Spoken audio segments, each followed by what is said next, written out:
اگر آپ لوگوں کے ساتھ یا آپ لوگوں کے جاننے والوں کے ساتھ کوئی پیرانارمل قصہ پیش آیا ہے تو ہماری ای میل آئی ڈی پر ہم سے شیئر کریں۔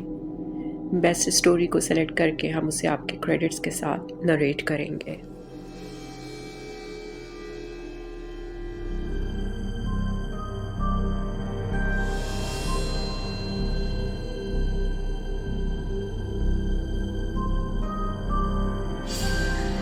ساشا اٹھو جلدی، اس بار اونچی آواز نکال کر میں نے ساشا کو جھنجھوڑا، جو آنکھیں ملتی ہوئی اٹھ بیٹھی اور اس ٹائم جگانے پر بے یقینی کی حالت میں مجھے دیکھنے لگی۔ ہمنا کو اٹھا کر اپنی گود میں لیا اور جلدی سے سینے سے لگا لیا۔ کیا ہوا آمش، کیوں جگایا ہے؟ ساشا اٹھ کر پوری طرح بیٹھ چکی تھی اور بالکل نارمل انداز میں مجھ سے پوچھ رہی تھی۔ آنکھوں کے اشارے سے اسے کھڑکی کی طرف دیکھنے کا اشارہ کیا، جہاں میں ایک چھوٹی بچی کے ہاتھ کا کچھ حصہ دائیں سے بائیں حرکت کرتے دیکھ رہا تھا۔ کیا ہوا بھائی، کیا کہہ رہے ہیں؟ وہ بیزاریت سے ایک نظر میری نظر کے تعاقب میں کھڑکی پر لے گئی اور پھر پوچھنے لگی۔ وہ دیکھو ساشا، سامنے کھڑکی کے اوپر کی طرف ڈرتے ڈرتے ہاتھ کی طرف اشارہ کیا اور ہمنا کو زور سے گلے لگا لیا تھا۔ ہاں بھائی، دیکھ تو رہی ہوں، کیا ہوا کھڑکی کو؟ اس نے اس درجے مطمئن ہو کر پوچھا کہ میں سمجھے بغیر نہیں رہ سکتی۔ کیا اس ہاتھ کو صرف میں ہی دیکھ رہا ہوں؟ خود سے کہہ کر میں ساشا کی طرف حیرانگی سے دیکھنے لگا۔ میرا دل اتنا تیز دھڑک رہا تھا کہ میں باہر تک دھڑکن محسوس کر سکتا تھا۔ ساشا، وہ دیکھو کھڑکی سے باہر۔ میرے لہجے میں غصہ اور بے چارگی آ گئی۔ کیا ہے کھڑکی سے باہر؟ ساشا بیڈ سے اتر کر سیدھی کھڑکی کی جانب بڑھی۔ یہ ایک لمحے کا وقفہ تھا جب میں نے کھڑکی سے نظر ہٹا کر ساشا پہ جمائی تھی اور اس کے بیڈ سے اترنے کے بعد دوبارہ کھڑکی کی طرف۔ اب وہاں کچھ نہیں تھا۔ مجھے ایک بار پھر حیرت کا جھٹکا لگا۔ کیا ہو گیا ہے آمش؟ کیا ہے ادھر؟ آپ کس چیز کی بات کر رہے ہیں؟ ساشا کھڑکی کے آگے میری طرف منہ کر کے کھڑی مجھ سے سوال کر رہی تھی اور میری نظر اس کے سر کے اوپر اس جگہ پر ٹکی ہوئی تھی جہاں چند لمحے پہلے ایک چھوٹی بچی کا ہاتھ لٹکتا ہوا نظر آ رہا تھا۔ عین اسی لمحے میرے ذہن میں اس لڑکی اور بچی کی ایک جھلک نمودار ہوئی جسے میں نے اپنی گاڑی سے اڑا دیا تھا، اور وہ ایک جھلک جو میں نے ایکسیڈنٹ سے پہلے دیکھی تھی۔ ایکسیڈنٹ کا وہ منظر میری آنکھوں میں ایک بار پھر گھوم گیا۔ ساشا بدستور وہیں کھڑی مجھ سے سوال کر رہی تھی، لیکن میرا ذہن کہیں اور ہی چلا گیا تھا۔ واپس اپنی جگہ پر آ گئی۔ ہمنا کو مجھ سے واپس لیا اور بیڈ پر لٹا کر خود بھی دوسری طرف رخ کر کے لیٹ گئی۔ سو جائیں آمش، آپ نے کوئی خواب دیکھا ہے؟ میں کتنی ہی دیر تک کھڑکی کو ایک ٹک دیکھتا رہا اور اسے اپنا وہم و خواب سمجھ کر خود کو تسلی دیتا رہا۔ دھڑکن اب قدرے نارمل ہو چکی تھی اور سانسیں بحال۔ نیند آنکھوں سے کوسوں دور تھی اور نظریں کھڑکی سے ہٹنے کا نام نہ لیتی تھی۔ ہر لمحے مجھے ایسا محسوس ہوتا جیسے وہ ہاتھ دوبارہ آ کر لٹک جائے گا۔ صبح کے 5 بج گئے تھے اور ہلکی روشنی پھوٹنا شروع ہو گئی تھی۔ میرا ذہن ان تمام واقعات کو لے کر خیالات کا ایک مجموعہ بن چکا تھا۔ سونے کی لاکھ کوشش کے باوجود میں خود کو ان خیالات سے چھڑانے میں ناکام رہا۔ پیاس کے احساس نے توجہ ہٹائی اور میں نے پاس رکھی پانی کی بوتل اٹھائی، لیکن وہ خالی تھی۔ میں اٹھ کر کمرے سے نکلنے لگا ہی تھا کہ ایک بار پھر میرے ذہن میں رات کا وہ منظر گھوم گیا۔ اس خیال کو جھٹک کر کچن کی طرف بڑھا۔ ہر لمحے مجھے ایک انجانا سا ڈر اور خوف کا احساس گھیرے ہوئے تھا۔ اپنے روم سے نکل کر ہر گزرنے والی جگہ کی لائٹ آن کرتا جا رہا تھا اور کچن میں پہنچ کر سب سے پہلے لائٹ آن کی۔ گلاس ڈھونڈ کر فریج کی طرف بڑھا اور اس کا دروازہ کھولنے کی غرض سے جیسے ہی کھینچا وہ لاک تھا۔